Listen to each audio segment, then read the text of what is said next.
Ako mohlo byť toto dieťa vychovávané, že v konečnom dôsledku sa stalo narcisom?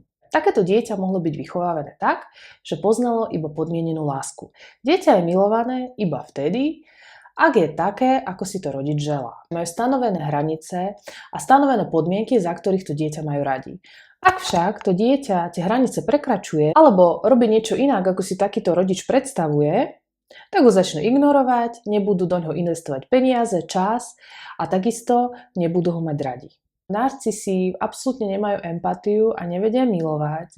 No je to spôsobené tým, že bezpodmienenú, čistú lásku rodiča takéto dieťa nepozná. A v konečnom dôsledku vyrastie bez schopnosti milovať, či sám seba, alebo niekoho iného. Narcisi majú veľmi nízke sebavedomie a nepoznajú sebalásku a v podstate to svoje vnútro musia neustále naplňať pochvalou, obdivom a uznaním druhých.